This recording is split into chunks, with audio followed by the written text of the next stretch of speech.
ولا حماده تعالى عايزك. ها ازاي امسح مسجات من على الواتساب؟ مسجات ما واتساب؟ توطي صوتك يا حماده، ما انا بتكلم بالراحه اهو يا اخي. لا لا اله الا الله. امسح مسجات من على الواتساب ازاي؟ وريني كده يا حاج. اوريك ايه؟ لا وريني من عندك وانا هعمل زيك هنا. يعني لا، ما هم مختلفين؟ لا والله. طب هي مسج بالغلط كده جايه لي، فانا رديت بالغلط، خد بالك، فهتلاقي الشات الاولاني فيه يجي 100 مسج بالغلط. وريني بس كلهم يعني. فامسح الشات الاولاني دي خالص. الله يكرمك. اتفضل يا حاج. خلصت؟ لا والله. ايه السرعه دي؟ ما هي سهله ايه يا جدعان؟ امال ايه؟ تسلم يا حماد، ربنا يخليك ليا يا ابني. الله يكرمك يا حاج. الله يكرمك. استاذنك بقى مفتاح العربيه بعد اذنك. مفتاح العربيه؟ هو انت قريت حاجه من لا.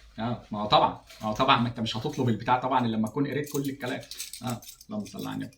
حواليا هنا بقى ان شاء الله. الله يكرمك. حواليا. ماشي. انا غلطان اصلا، انا غلطان ان انا اجيبك انت تعمل لي خدمه.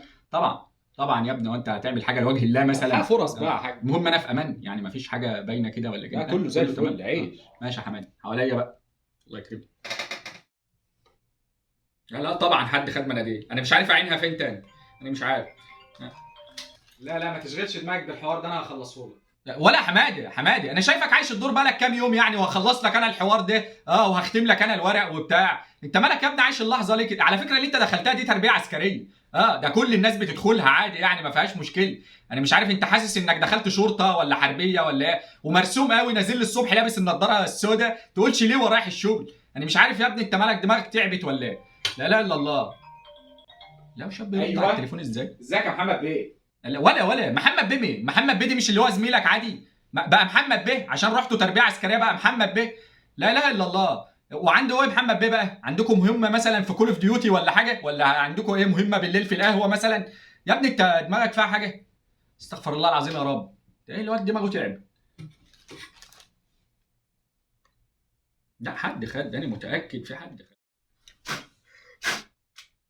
بقول لك يا حماد، ايه يا ابني في حد بيدخل على ابوه كده يا حماده؟ هو ايه يا حاج؟ انا مش قاعد قدام باب ورشه يا حماد، اسمها يا بابا يا بتاع اي حاجه. امر يا حماد. خير يا رب. الباقه خلص. باقه اللي خلص؟ باقه النت ده انا لسه عاملها من 5 ايام. باقه اللي خلصت يا حماد؟